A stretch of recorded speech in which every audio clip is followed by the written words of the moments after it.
PCOD తగ్గాలంటే కేవలం బరువు తగ్గితే సరిపోతుందని అనుకుంటున్నారా? మేడం నాకు పీసీఓడి ఉంది. చాలాసేపు నేను ఎక్సర్సైజ్ చేస్తున్నా అయినా కూడా నాకు రెగ్యులర్ పీరియడ్స్ రావటం లేదు మేడం. ఏం చేయాలి? నువ్వు ఇలా ఎక్సర్సైజ్ చేయడం అనేది ఎన్ని రోజుల నుండి స్టార్ట్ చేసావు? 2 మంత్స్ అయితుంది మేడం. పీసీఓడి అంటే ఓన్లీ వెయిట్ లాస్ అవ్వడం ఒకటే కాదమ్మా. పీసీఓడి అంటే అది ఒక హార్మోనల్ ఇంబ్యాలెన్స్. ఈ హార్మోనల్ ఇంబ్యాలెన్స్‌తో పాటు స్ట్రెస్ అని, స్లీప్ ఇవన్నీ ప్రాపర్‌గా ఉంటేనే, కొన్ని రోజులు ఎక్సర్సైజ్ చేస్తూ ఉంటేనే గానీ నీ సింప్టమ్స్ అనేవి తగ్గుతాయి. ఓకే. కనీసం నీ 7-8 అవర్స్ ఆఫ్ స్లీప్ ఉండాలి. స్ట్రెస్ లెవెల్స్ అనేవి తక్కువ ఉండాలి. ఈ ఎక్సర్సైజ్ అనేది కంటిన్యూ చేయాలి. తర్వాత డైట్‌లో కూడా షుగర్ కంటెంట్ ఉన్న ఫుడ్ అనేది తగ్గించాలి.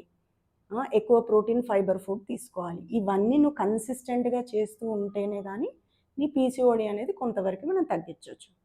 ఓకే. మీరు కూడా ఇలాంటి సమస్యతో బాధపడుతున్నారా? అయితే వెంటనే మీ గైనకాలజిస్ట్‌ని సంప్రదించండి. మరిన్ని అప్డేట్స్ కోసము మన పేజ్‌ని ఫాలో చేయండి. Thank you.